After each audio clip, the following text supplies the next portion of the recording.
लो start हो गया।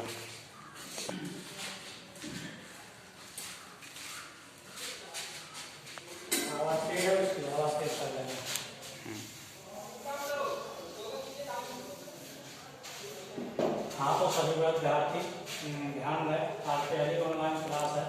विषय रहेगा अपना पॉलिटिकल साइंस, और जिसका अपन चैप्टर 1 देखेंगे, शीत युद्ध का दौर।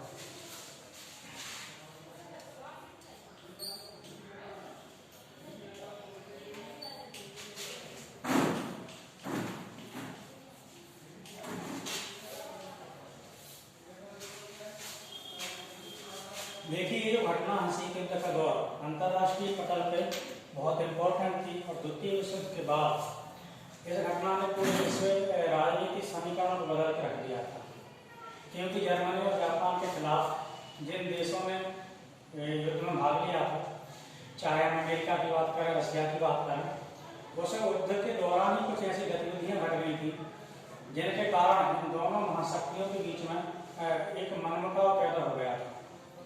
उदाहरण के तौर पर यदि हम देखें तो रूस के द्वारा जर्मनी के द्वारा जब रूस पर आक्रमण किया गया, तो रशिया ने अमेरिका से अनुरोध किया था कि आप जर्मनी के खिलाफ वित्तीय मोर्चा खोल दें, लेकिन अमेरिका के द्वारा इसमें देरी की गई, और उसका परिणाम निकला कि रूस को बहुत बड़ी मात्रा में जन धन की हानि हुई।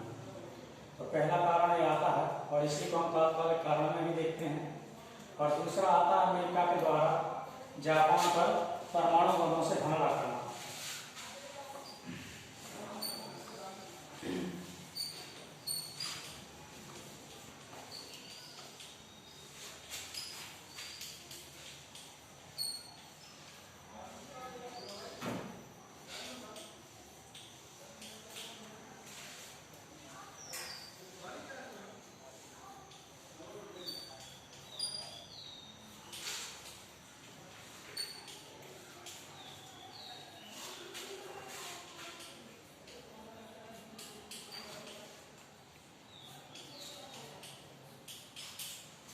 दूसरा, परमाणु बमों की जानकारी को छुपाना।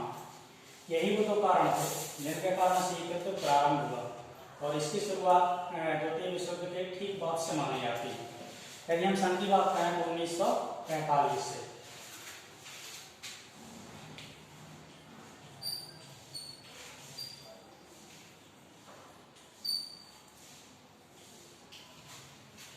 द्वितीय विश्व युद्ध के बाद या फिर 1945,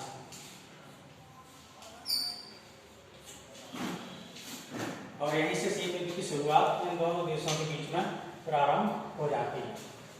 ठीक है, जो भी स्टूडेंट हैं, यहाँ तक यदि किसी का कोई क्वेश्चन हो तो वो क्वेश्चन आप वीडियो के नीचे या व्हाट्सएप ग्रुप पे टीचर्स को भेज दें, ताकि उसका निराकरण किया जा सके।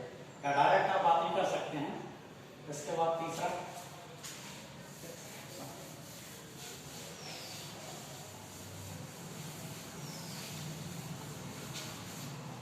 यहाँ पे हम शीत युद्ध के अर्थ की बात करें।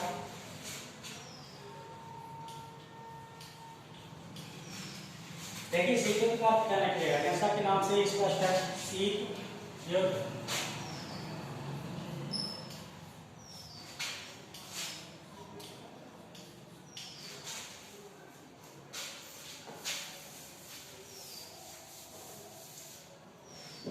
मीन्स ठंडा युद्ध।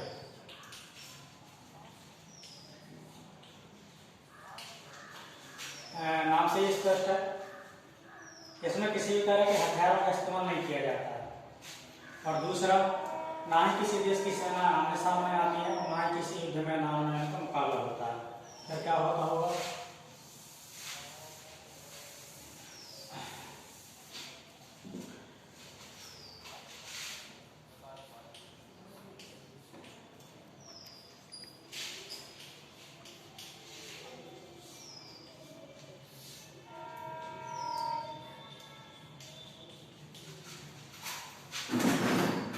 टॉपिक इज मोस्ट इंपोर्टेंट, मानव मस्तिष्क।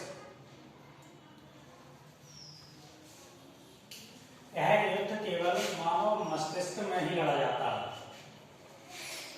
केवल वैचारिक विरोध प्रकट किया जाता है। सभी पे आपकी विशेष ध्यान देना बेटा, क्योंकि ये जो अर्थ है आपका क्वेश्चन में आता है और इम्पोर्टेंट क्वेश्चन है। यदि यहाँ पे समझ में आता है तो अंतर्राष्ट्रीय राजनीति बहुत सारी चीजें क्लियर हो जाती हैं। मानव मस्तिष्क में इस वैचारिक ध्रुव प्रकट करना हर एक मंच पर, चाहे हम विश्व बैंक की बात करें, विश्व स्वास्थ्य संगठन की बात करें, संयुक्त राष्ट्र संघ की बात करें, किसी भी राष्ट्र द्वारा यदि कोई विकास का कार्य किया जाएगा तो एक दूसरे के द्वारा उसका विरोध किया जाएगा। इसे हम कहते हैं वैचारिक विरोध प्रकट करना। इसका यदि हम एक्यूरेट अर्थ की बात करें तो क्या निकलेगा? मानव मस्तिष्क में लड़े जाने वाला युद्ध है। मानव मस्तिष्क में लड़े जाने वाला युद्ध है। इसमें भाषण, ठीक है, ध्यान दें, भाषण और भाषण के बाद मंच, मंच के माध्यम से हम भाषण का उपयोग करते हैं, उसकी बात हो रही है। एवं वैचारिक विरोध,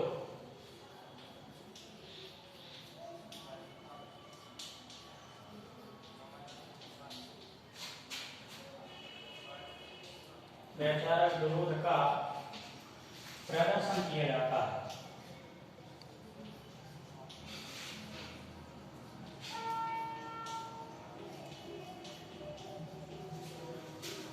तो यहाँ पे इसी के प्रकार है, इतिहास से संबंधित कोई क्वेश्चन हो, जैसे इसमें कुछ है नहीं था, लेकिन फिर भी किसी स्टूडेंट को समझ में नहीं आया, इससे संबंधित क्वेश्चन भी आप ला सकते हैं। ठीक है, मैं इसे बता देता हूँ।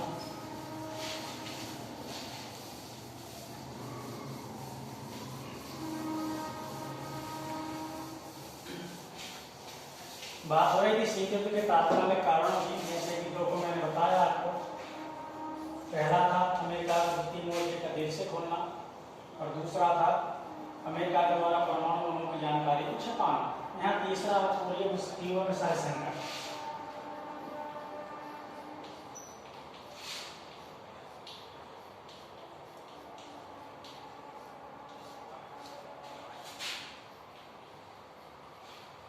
तीव्र मिसाइल संकट 1961-62 की बात, 1961-62।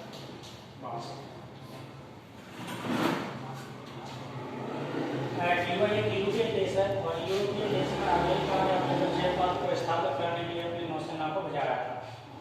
लेकिन शीत युद्ध का दौर था और ये चरम युद्ध माना जाता है शीत युद्ध का 1960 से लेकर 1980 के बीच में।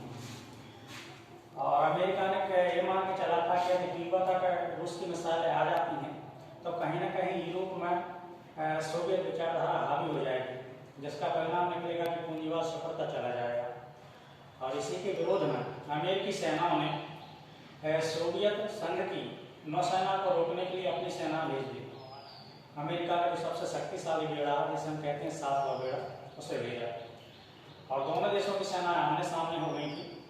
और उसके बाद रूस के राष्ट्रपति ने अपनी सेनाओं को वापस आने का आदेश दिया और इसी के साथ ही पूरी दुनिया तृतीय विश्व युद्ध के मुहाने पर आते आते रुक गई। और इस घटना को ही हम क्यूबा मिसाइल संकट के नाम से जानते हैं। 2 नंबर का इंपॉर्टेंट क्वेश्चन पेपर में आता है, इसलिए इसे कंठस्थ कर लें। और इसके बाद आता है आपका विस्तारवाद, चौथा पॉइंट।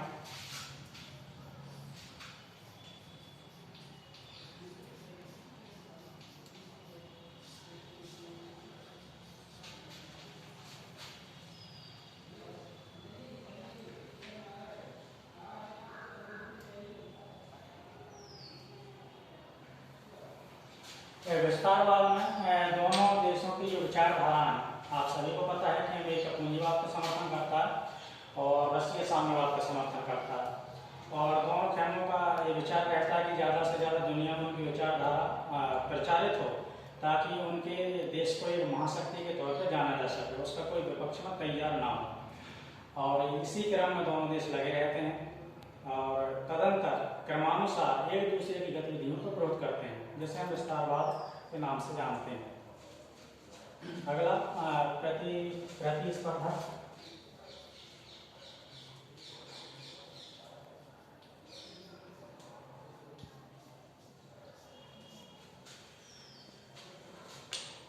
जब से इन दोनों महाशक्तियों के बीच में शीत युद्ध प्रारंभ हुआ, जब से ही दोनों राष्ट्रों के बीच में एक प्रतिस्पर्धा, अप्रत्यक्ष प्रतिस्पर्धा की शुरुआत भी हो गई है, जिसका प्रथम पड़ाव था परमाणु बमों का सोवियत संघ के द्वारा आविष्कार करना। आप सभी को पता है कि 1945 में अमेरिका के द्वारा जापान पर परमाणु गिराया गया और इसी जानकारी को प्राप्त करने के बाद रशिया ने बहुत तेजी से अपने परमाणु कार्यक्रम पर काम किया और करीबन 1955 के आते आते उन्होंने अपने परमाणु आविष्कार कर लिए और वो है एक परमाणु शक्ति संपन्न राष्ट्र बन गया। और यहीं से दोनों राष्ट्रों के बीच में हथियारों के निर्माण की एक नई होड़ प्रारंभ हो गई। हम अंतर महाद्वीपीय मिसाइलों की बात करें या फिर घातक टैंकों की बात करें, केमिकल वेपन की बात करें या फिर अंतरिक्ष क्षेत्र में नित्य नए आविष्कारों की बात करें, ये सब उसी कड़ी में आते हैं। अतः कुल मिला के कह सकते हैं कि शीत युद्ध जो 1945 या द्वितीय विश्व युद्ध के बाद से शुरू हुआ था, वो आज भी दोनों देशों के बीच में कंटिन्यू अवस्था में चल रहा है। ठीक है, तो यहाँ अपना शीत युद्ध का कार्यक्रम समाप्त होता है और सभी बच्चियाँ इसे देख लें और जो भी आपके क्वेश्चन हो वो नीचे व्हाट्सएप ग्रुप में सभी बच्चियाँ जुड़ी हैं, उसमें अपने क्वेश्चन में और साथ ही होमवर्क के तौर पे शीत युद्ध का अर्थ और ये जो उसके मैंने कारण बताए हैं 5, एक कारण आपको कल याद करना है, मैं पूछूंगा सबसे। ठीक है, नमस्कार।